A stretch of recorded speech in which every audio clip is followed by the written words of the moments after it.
What cigarette do you smoke? You'll be interested to know how the doctors of America answered that question. Tens of thousands of doctors in all parts of the country, in every state of the Union. More doctors smoke Camels than any other cigarette. Try Camels yourself. See for yourself why Camels are so popular with the doctors of America.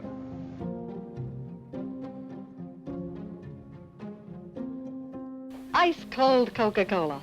There's no waistline worry with Coke, you know. Actually, this individual-sized bottle has no more calories than half a grapefruit. Another thing, the cold, crisp taste of Coke is so satisfying, it keeps me from eating something else that might really add those pounds. Only from not-too-sweet Coca-Cola. Oh, and remember, Coke is low in calories, too. Say, now, don't you get any thinner.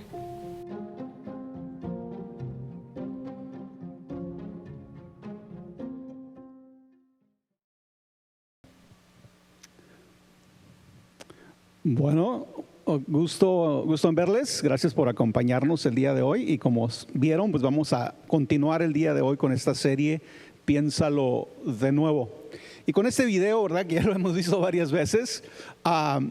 Simplemente lo que queremos mostrar con este video es ideas que se tenían antes de cosas que las personas pensaban que eran buenas, te las podían recomendar, pero que con el paso del tiempo, con las nuevas evidencias, nos damos cuenta, ¿verdad?, de que estaban equivocados, ¿verdad? Que lo que pensaban no era lo correcto, lo que recomendaban no era lo correcto.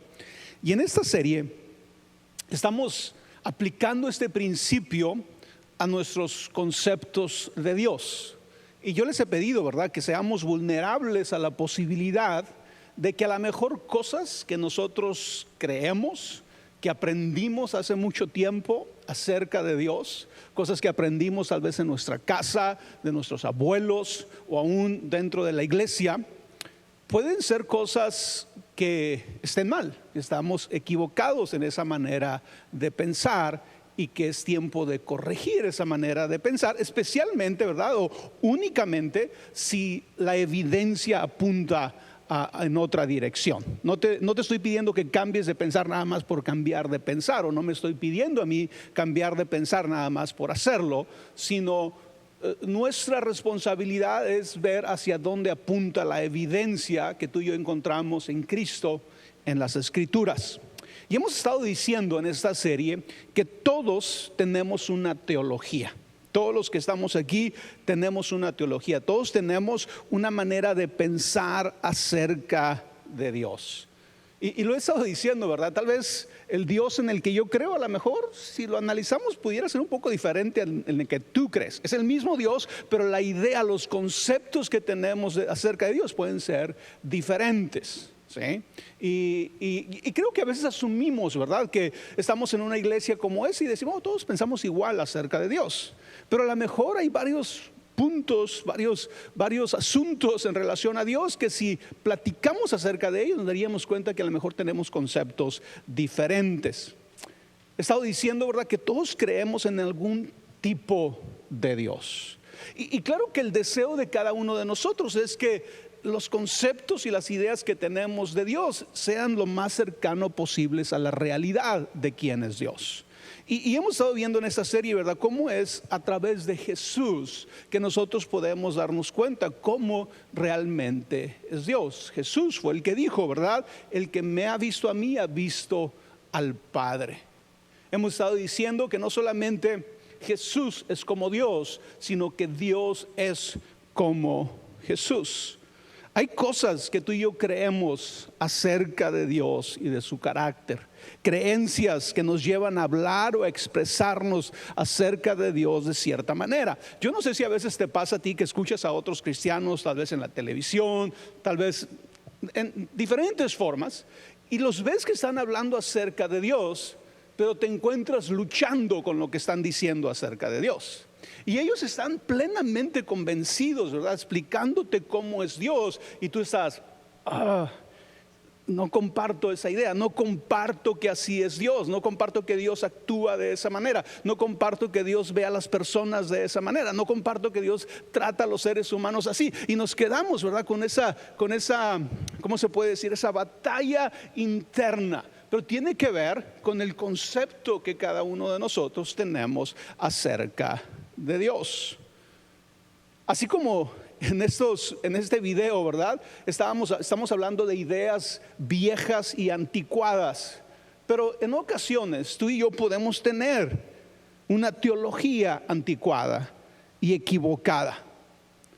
¿Sí? Podemos estar equivocados en nuestra manera de pensar acerca de Dios. Especialmente, otra vez, y no quiero que desconectemos esto, especialmente cuando vemos hacia dónde apunta la evidencia. ¿Qué nos dice la evidencia acerca del carácter de Dios? Si Dios fue capaz de mandar a su Hijo a morir por nosotros, ¿qué dice eso de Dios? ¿Qué tipo de Dios es capaz de hacer eso? Tenemos que hacernos esa pregunta para entonces llegar, ¿verdad?, detrás de la cortina y darnos cuenta cómo realmente es Dios.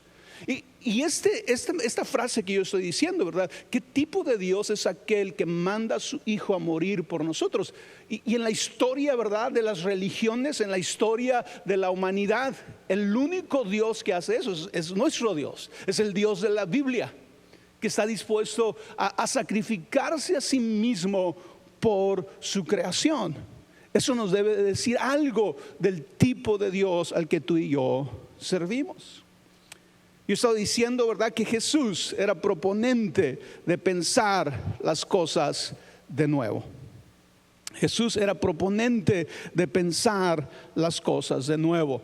Porque yo entiendo, ¿verdad?, que especialmente si tenemos mucho tiempo en la iglesia, cuando alguien nos dice, oye, ¿por qué no reconsideras lo que piensas? ¿Por qué no reconsideras tu teología? Suena muy riesgoso, ¿verdad? Porque tal vez amamos lo que creemos, hemos abrazado las causas apasionadamente, ¿verdad? Y que alguien nos sugiera que debemos de reconsiderar algo, ¿verdad? Puede verse como algo riesgoso. Pero yo les decía, ¿verdad?, que Jesús era proponente de pensar las cosas de nuevo. En muchas ocasiones Jesús desafió a las personas a pensar y actuar de manera opuesta a lo que se entendía como lo prescrito por la ley o la religión, y que la mayoría de la gente adoptaba como así deben de ser las cosas. En la primera parte de esta serie vimos cómo Jesús lo hizo a través de sus enseñanzas. En el Sermón del Monte, Jesús desafió a las personas a pensar las cosas de nuevo. ¿Se acuerdan cuando vimos esta frase que Jesús utilizó varias veces, que decía, han oído la ley que dice? Los llevaba a considerar cierta ley del Antiguo Testamento, pero luego les decía, pero yo os digo. Y lo interesante de esto era que lo que Jesús decía, si lo vemos de una manera así literal, contradecía lo que la ley establecía. Y recuerda que todas las leyes del Antiguo Testamento se le fueron dadas al pueblo de Israel como que venían de Dios. Dios estaba diciendo, hagan esto, traten a las personas de esta manera. Pero Jesús llega y dice, sí, ustedes escucharon que la ley dice esto, pero yo os digo esto. ¿Y por qué Jesús tenía la capacidad de poder tomar esa posición y decir, esto dice la ley, pero yo digo esto? ¿Por quién es Jesús?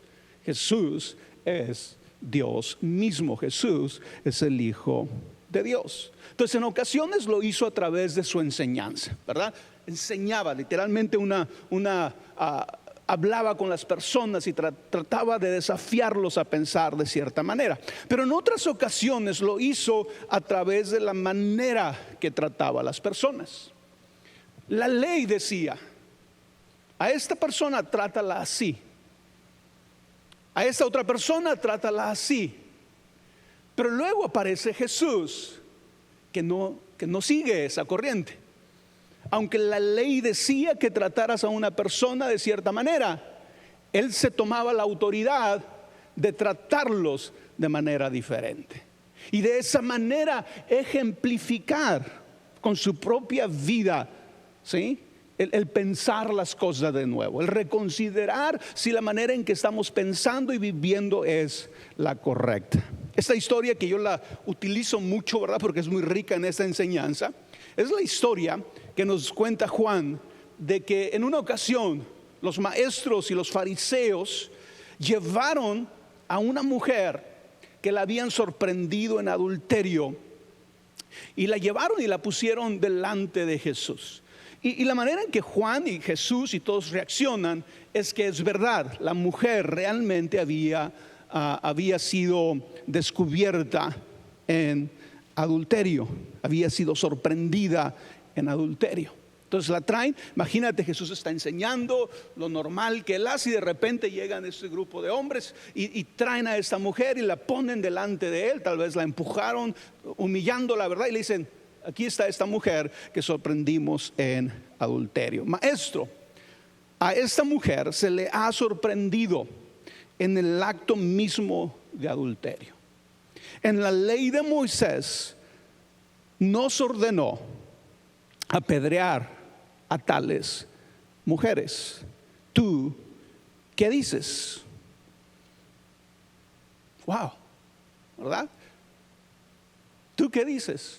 Y si Jesús, yo le he dicho esto muchas veces, ¿verdad?, si Jesús hubiera sido un legalista, hubiera cumplido la ley, hubiera dicho, a ver, junten piedras todos, pónganmela allá, lejecitos, ¿verdad?, y vamos todos a apedrearla, ¿verdad?, porque eso dice la ley.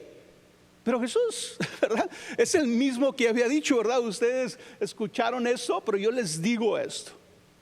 Yo les voy a enseñar una nueva manera de vivir y de hacer las cosas.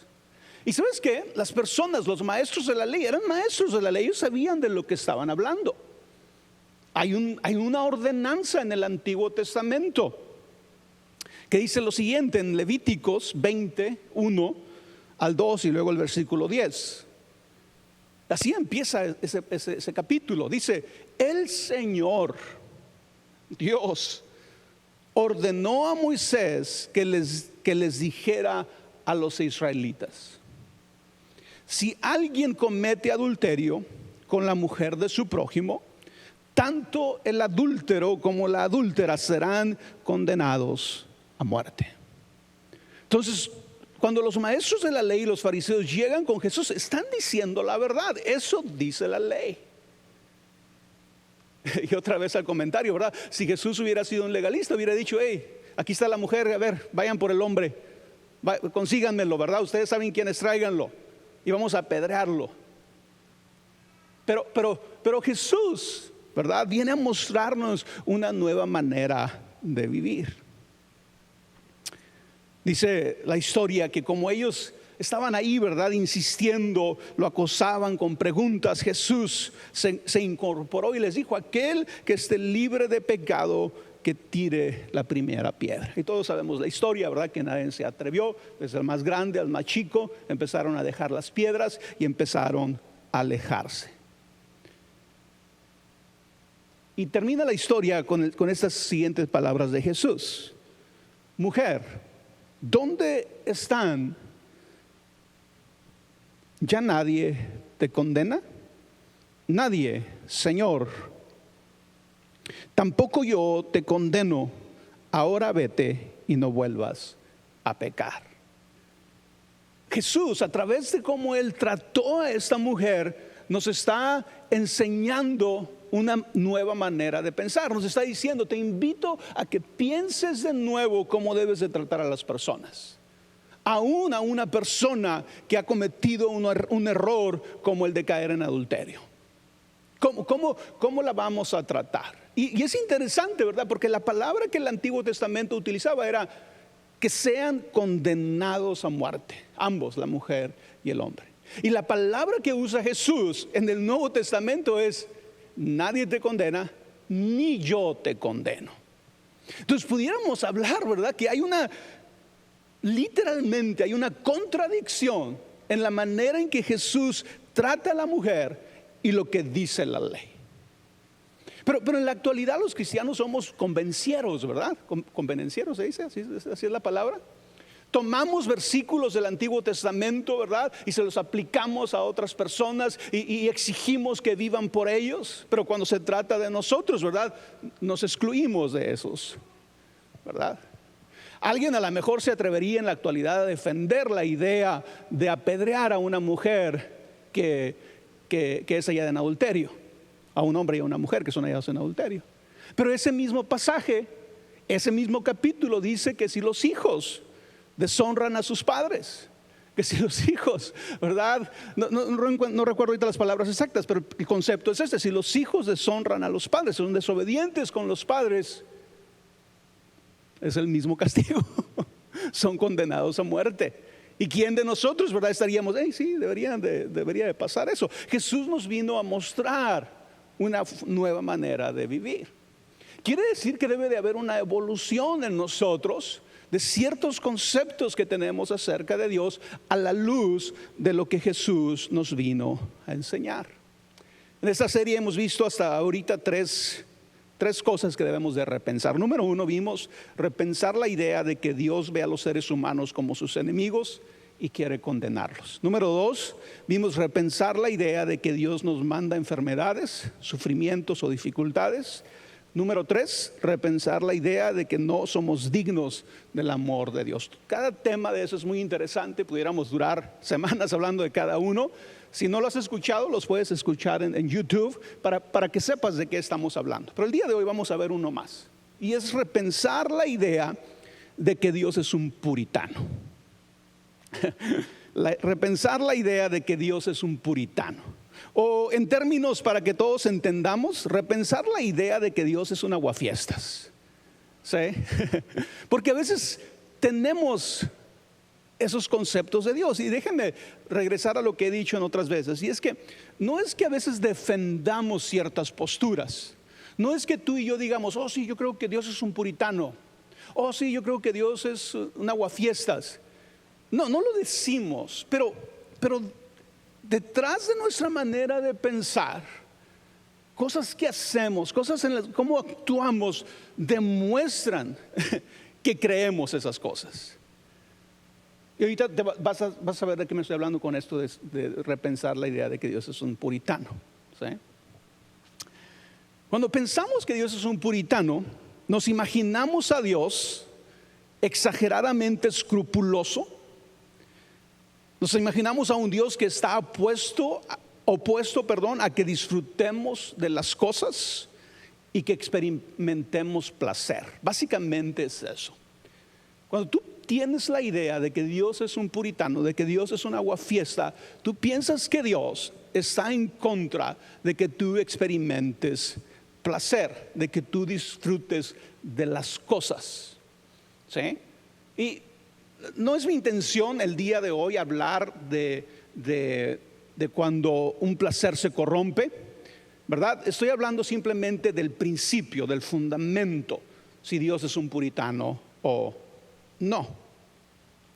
Nos imaginamos, ¿verdad?, a un Dios vigilando cada detalle de nuestra vida. Los detalles más rutinarios de tu vida, Dios está vigilándote. No te está viendo con amor, no es que se esté deleitando en ti por cómo vives, porque le gusta observarte, ¿verdad? Porque le traes alegría a su corazón, que es lo que nos enseña la Biblia a través de Jesús. Sino que tenemos esta idea de que Dios nos está más bien vigilando. Nos está observando las cosas más rutinarias, las cosas más simples que hacemos durante el día, ¿verdad? Las está observando principalmente con el objetivo de desaprobarlas, con el objetivo de hacernos sentir, ¿verdad?, lo que estás haciendo está mal. Y en algunos casos llegamos a creer que lo hace, que Dios nos observa con la intención de castigarnos por lo que hacemos mal, o más que lo que hacemos mal, por dar lugar al placer en nuestra vida. ¿Sí? Eso es lo que sucede cuando creemos que Dios es un puritano. Pero déjame hacerte una pregunta, y la pregunta es: ¿dónde se origina el placer? ¿Quién inventó el placer? ¿Cuál es la fuente? ¿Dónde nace el placer? Tanto el placer sexual como muchos otros placeres, ¿verdad? Que disfrutamos en la vida, como la belleza, como la comida, como la música, ¿verdad? Y pudiéramos hacer una lista grande, ¿verdad?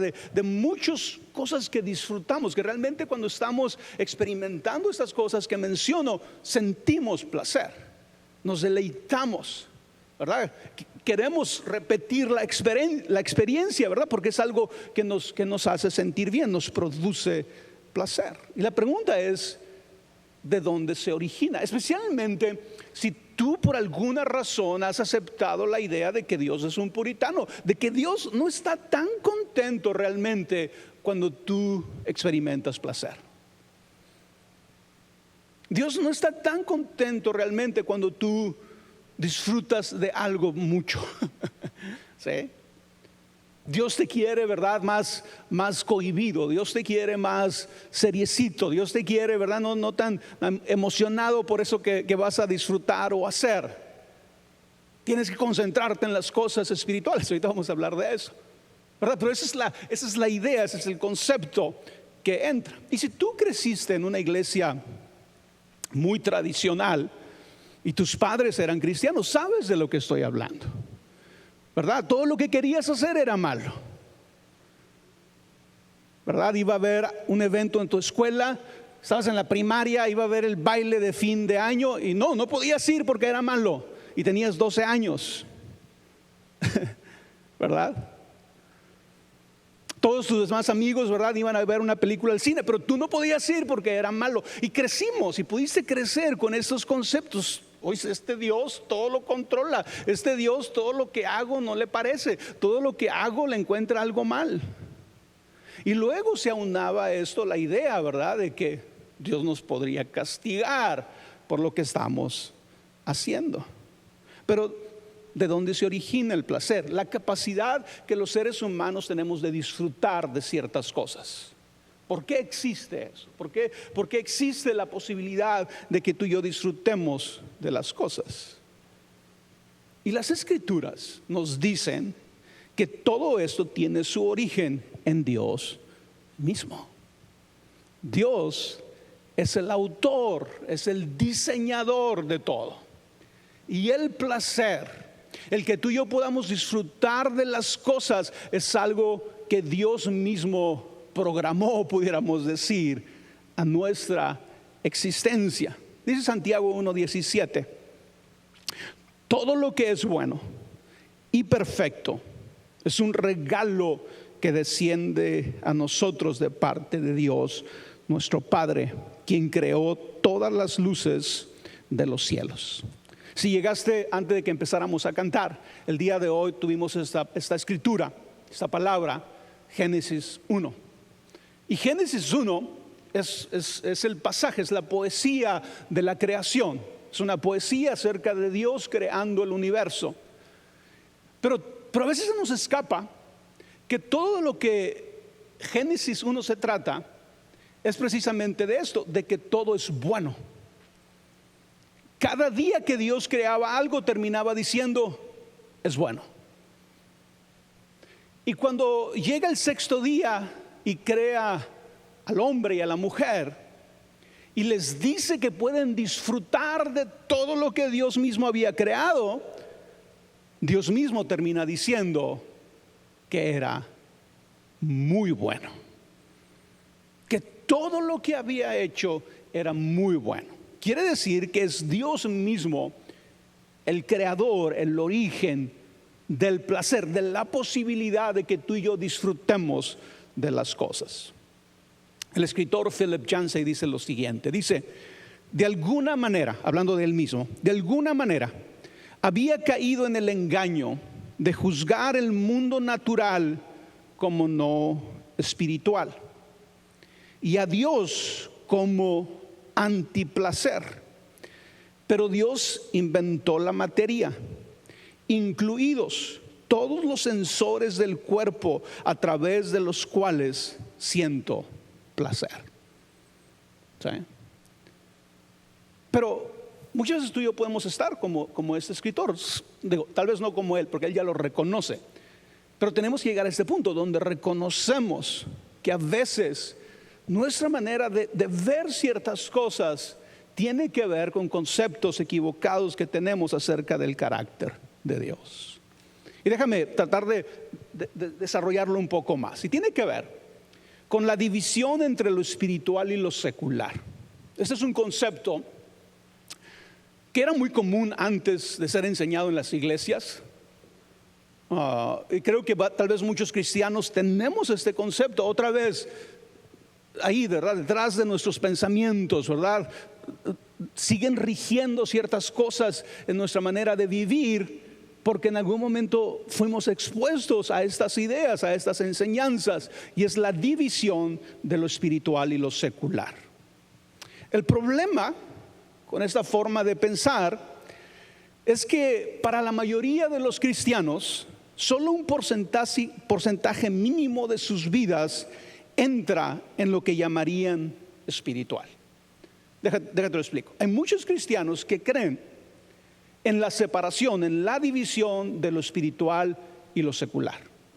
Tienen argumentos, tienen versículos de la Biblia para decirte sí, hay una separación entre lo espiritual y lo secular. Pero luego ellos mismos serían los primeros en reconocer que un porcentaje muy pequeño de sus vidas es lo que ellos consideran espiritual o sagrado, ¿sí? Podrían hablar, ¿verdad? Por ejemplo, de ir a la iglesia, de orar, de leer la Biblia, de servir en algún ministerio, de escuchar música cristiana, ¿verdad? Pero todas esas cosas que acabo de decir, ¿verdad? Forman una parte muy pequeña de lo que hacemos todos los días, de lo que implica ser un ser humano realmente, ¿verdad? ¿Sí? La gran mayoría de nuestra vida la considerarían ellos secular. O sea, una persona que cree en esta división te diría, sí, hay una división, está lo espiritual, sagrado, y está lo secular. Una mínima parte de nuestra vida es espiritual, es sagrada. La gran parte de nuestra vida es secular. Son las cosas que hacemos en la vida común. Entonces, para ellos, casi lo que haces toda la semana en tu trabajo es secular, no es espiritual, no es sagrado. Esas 40, 48 horas que estás en tu trabajo, para ellos no es espiritual, no es sagrado. El que cambies a tus niños, ¿verdad? El que los bañes, tampoco es espiritual, es parte de lo secular. Y no solamente es decir, son seculares, o sea, no son sagradas, no son espirituales, sino es ir un poco más allá y decir, son cosas sobre las cuales a Dios no le interesan mucho. O sea, Dios no está tan involucrado en esas cosas de tu vida. En lo que realmente está involucrado Dios es cuando oras, es cuando lees la Biblia, es cuando vas a la iglesia. Pero esas 40 horas, 48 horas que trabajas, más Dios un poco interesado, pero no tanto, ¿verdad? ¿Qué de hablar de otras cosas, ¿verdad? Como ir a disfrutar una película, ir de vacaciones, ¿verdad? Todo ese tipo de cosas, ¿verdad? Es como, no, eso es secular. Entonces a veces, ¿verdad? No solamente que no son sagradas, no son espirituales, Dios no está muy interesado en ellas. Y en muchas ocasiones, el extremo de esta posición es que Dios está en contra de ellas. ¿Por qué tus papás te prohibían ir al cine? Porque Dios estaba en contra de que fueras al cine. ¿Por qué tus papás te prohibían ir al baile de la escuela? Porque Dios estaba en contra de ir al baile de la escuela. Y así pudiéramos hacer esa lista, ¿verdad? De cosas que se nos enseñaron, nos dijeron Dios está en contra de esto. De esta manera de pensar surge un número, ¿verdad?, ilimitado de prohibiciones. Dependiendo de la iglesia a la que vayas, esta iglesia va a tener esta lista de prohibiciones, esta otra va a tener otra lista de prohibiciones, ¿verdad? Y hay divisiones de iglesias por las prohibiciones que tenemos. Y todo nace de atribuirle a Dios cierta forma de ser, de creer ciertas cosas acerca de Dios. Surgen estas listas de prohibiciones, cosas que supuestamente no debemos de hacer o disfrutar de ellas porque ofenden a Dios. Son cosas que se nos enseñaron. Ahora, obviamente hay cosas en la vida que ofenden a Dios, se llama pecado, ¿verdad? Yo no estoy hablando aquí de que no hay cosas que ofenden a Dios. Estamos tratando el principio de si Dios es un puritano, si es un aguafiestas, si Dios no quiere que disfrutes de ciertos casos, que no tengas placer en tu vida. Eso es lo que estamos tratando. Es real que Dios quiere que no disfrutemos de nada, que no tengamos placer. Nos creó de esta forma, como decía Philip Yancey, creó mi cuerpo de esta manera. Tengo la habilidad de sentir placer, pero el mismo que me dio la habilidad de sentir placer está enojado cuando tengo placer. ¿Esa es la lógica que vamos a abrazar? Diría yo que no, ¿verdad? Esta forma de pensar, ¿verdad? Esta separación de lo espiritual, lo sagrado y lo secular, hace que muchos cristianos vivan llenos de culpabilidad o vergüenza. Vivan pensando que son hipócritas, ¿verdad? Porque si realmente les preguntaran, te dirían, ¿sabes qué? Es que sí disfruto estas cosas, sí me gustan estas cosas. ¿Sí? Por ejemplo, la idea de que toda la música que tú escuches debe ser pura música espiritual o pura música cristiana. El escuchar música que no está dirigida a Dios, escuchar música que no es cristiana, es pecado, es malo, ofende a Dios. ¿Sí? Entonces, ¿qué crea eso? Esto crea cristianos que muy en el fondo saben que sí disfrutan de la música, que sí les gusta la música, no cristiana o no espiritual, como le quieras llamar, pero viven con esa sensación de que estoy haciendo algo malo. ¿Sí? Soy hipócrita, porque claramente a mí me enseñaron, ¿verdad? Que no puedo tener estos gustos. ¿Cómo voy a estar el domingo cantándole a Dios y entre semana escuchando a Vicente Fernández o a tu cantante favorito, ¿verdad? En la vida práctica así es, ¿verdad? Pero vivimos en esta dualidad. Y la verdad, en algunos casos, muchos cristianos sí caen en la hipocresía de no ser abiertos a la realidad de que escuchan música que no es cristiana o espiritual. En el sentido no porque sea malo, sino porque creen que es malo, porque creen que de alguna manera no agrada a Dios, tienen que ocultarlo de cierta manera. Pero es esta idea de esta separación entre lo espiritual y lo secular. Pero esta manera de pensar, ¿verdad?, no honra a Dios. Muchos cristianos, ¿verdad?, que se sienten como hipócritas porque disfrutan la música, como dije ahorita, disfrutan ir al cine, disfrutan la comida, disfrutan una copa de vino, disfrutan de una cerveza, pero el mundo en la forma en que ellos ven a Dios, esto no puede suceder, esto no es así. Dios nos está vigilando, Dios está observándonos, especialmente en este tipo de cosas, para desaprobarte. Porque no puede ser, ¿verdad?, que disfrutes de ciertas cosas. Cristianos que se sienten, como dije ahorita, se sienten culpables porque se toman una copa de vino. Un escritor dice: Jesús convirtió el agua en vino, pero los cristianos modernos convierten el vino en agua. ¿Sí? O sea, al extremo en el que vamos, ¿verdad?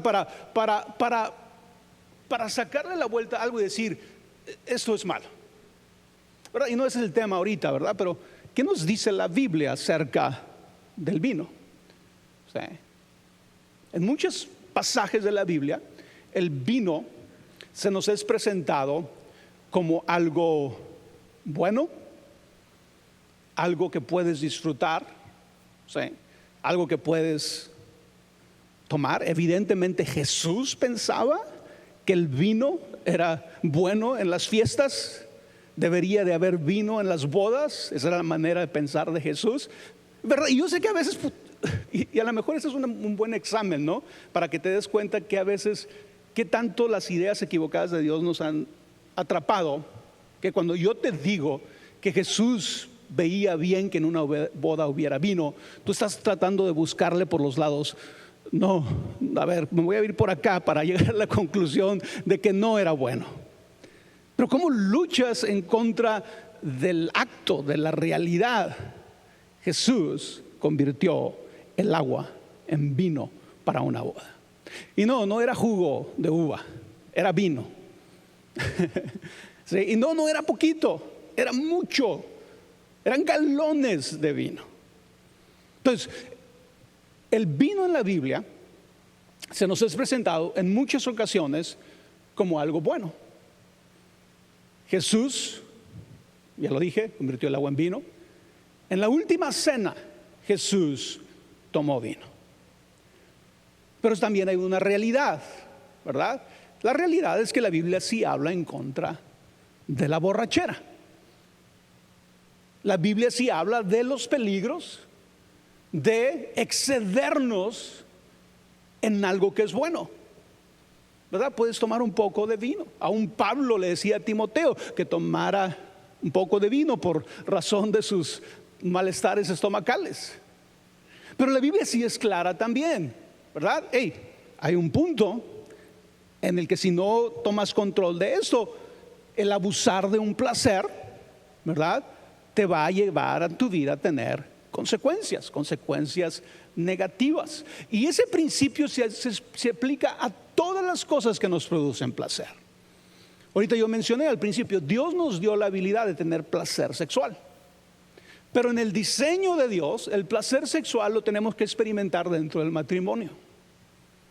Y todos sabemos que el placer sexual fuera del matrimonio nos lleva a todo tipo de problemas, a todo tipo de conflictos, a todo tipo de tribulaciones. Entonces, pero no vamos a rechazar esto por aquello, ¿verdad? O sea, si alguien dice, no, yo no puedo aceptar la idea de que puedo tomar una copa de vino porque aquí prohíbe la borrachera. La lógica no está bien, porque vas a rechazar el sexo dentro del matrimonio porque la Biblia dice que el sexo fuera del matrimonio es malo. Claro que no, ¿verdad? No vamos a hacer eso. Entonces tenemos que reconocer o ver dónde puede estar mi equivocación en mi manera de pensar o esto que atribuyo a Dios.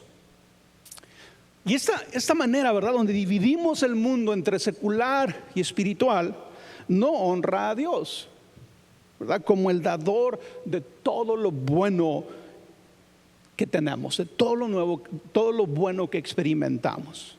Y esta manera de pensar niega la revelación bíblica, lo que la Biblia nos dice acerca de cómo es Dios. Déjate digo lo siguiente: en el pensamiento hebreo y bíblico, especialmente el Antiguo Testamento y el Nuevo Testamento, ¿verdad?, en el pensamiento hebreo y bíblico, todo es espiritual. Todo es espiritual. Quiere decir que esta idea de nosotros de andar dividiendo el mundo, ¿verdad?, entre secular y espiritual, causa más daño que bien. Porque si tú aceptas, ¿verdad?, lo que hago en la iglesia es espiritual, pero de lunes a viernes lo que hago en el trabajo no es espiritual. Si aceptas esa manera de pensar, a lo mejor te empiezas a dar ciertas licencias tú en tu trabajo. No voy a decir la verdad, no voy a ser tan honesto, no voy a ser tan íntegro, porque al final pues esto ni es espiritual, esto es nada más lo secular, ¿verdad? Y podemos empezar a tomar atajos que no son buenos. Pero ¿qué va a suceder? Y por eso no nos gusta, ¿verdad? ¿Qué sucede si decimos, ¿sabes qué? Mi trabajo es espiritual. Dios está involucrado en todo lo que hago en mi trabajo. Mi actitud en mi trabajo le dice algo a Dios. Mi integridad en mi trabajo le dice algo a Dios. Mi actitud con mi jefe le dice algo a Dios. Mi actitud con mis empleados le dice algo a Dios. Todo es espiritual. Qué fácil, ¿verdad? Es hacer una división de secular y espiritual. El domingo venimos a la iglesia, levantamos las manos. Tienes una compañía, eres jefe de personas, vas el lunes a trabajar y gritas, ofendes, no pagas bien, todo, ¿verdad? ¿Por qué? Porque no es espiritual, es secular. Pero ¿qué sucede si empezamos a decirnos, ¿verdad? Y entender que todo es espiritual. Todo. Que Dios ve todo espiritual en nuestras vidas. Hemos estado hablando en esta serie, ¿verdad?, de cómo la Biblia utiliza solamente 3 sustantivos al hablar de Dios. Es decir, 3 palabras que lo identifican en su esencia más fundamental. 3 palabras solamente en toda la Biblia. Imagínate esta Biblia que podemos, esas ahí que hay en sus sillas, todas esas, ¿cuántas letras habrá en esas Biblias? Bueno, solamente hay en la Biblia 3 letras, 3 sustantivos que describen la esencia de Dios. Dios es amor, es una de ellas. Dios es vida y Dios es luz. Y déjame terminar con Dios es luz. Dice 1 Juan 1:5. Este es el mensaje que hemos oído de Él y que le anunciamos. Dios es luz y en Él no hay ninguna oscuridad. Déjame hacerte una pregunta. ¿Qué hace la luz? ¿Qué hace el sol? En términos así generales, poco superficiales. El sol nos permite ver con claridad. La luz nos permite ver con claridad. Hace posible que haya colores en el mundo. Calienta y promueve el crecimiento de los seres vivos, ¿verdad? De las plantas, de las flores. Hace que el mundo esté lleno de color. Sin el sol, todo se enfriaría, todo moriría. Pero Dios es luz. Tenemos que transferir eso a nuestra vida espiritual, ¿verdad? Dios es nuestra luz. Dios quiere que nuestra vida esté llena de color, esté llena de vida, sea una vida realmente llena de color, no sé cómo describirlo, de entusiasmo por vivir. Dios quiere que vivamos y crezcamos de manera positiva. Nos ilumina para que tengamos entendimiento y sabiduría. Desde la creación, por eso leímos Génesis 1 el día de hoy al principio de la reunión. Desde la creación, el plan de Dios era tener un mundo lleno de luz. Fue lo primero que creó. ¿Sí? Que sea la luz, dijo Dios, lleno de cosas buenas. Cada vez que Dios hacía algo, decía: Dios, esto es bueno. Un lugar de placer, un lugar de felicidad. Así que espero que con esta cuarta plática de esta serie, por lo menos te puede desafiar un poco, ¿verdad? En tu manera de pensar. Y lo dije yo al principio de esta serie, ¿verdad? No estoy llamando a que aceptes todo lo que digo de una manera ciega. Esa no es la intención. Porque yo empecé esta serie hablando, ¿verdad?, del consejo que da Pablo cuando escuchamos una plática. Y Pablo da este consejo. Dice: retén lo bueno, rechaza lo malo. Y ese consejo es para todos nosotros. Pero no te aferres a una creencia simplemente porque es cómodo aferrarte a esa creencia. Muchas de las cosas, cuando tú y yo pintamos un mundo blanco y negro, una de las cosas que facilita el pintar un mundo blanco y negro es que se nos hace un poco más fácil cómo transitar en ese mundo. ¿Sí? Por ejemplo, volviendo al ejemplo que puse de la mujer allá en adulterio. Qué fácil, ¿verdad? Qué fácil es decir: a esta mujer la encontramos en adulterio junto con este hombre, vamos a apedrearlos, se mueren y se acaba el problema. Blanco y negro. Si no cometes adulterio no te van a apedrear, si cometes adulterio te van a apedrear. Pero luego llega Jesús y dice: no, yo no la voy a condenar.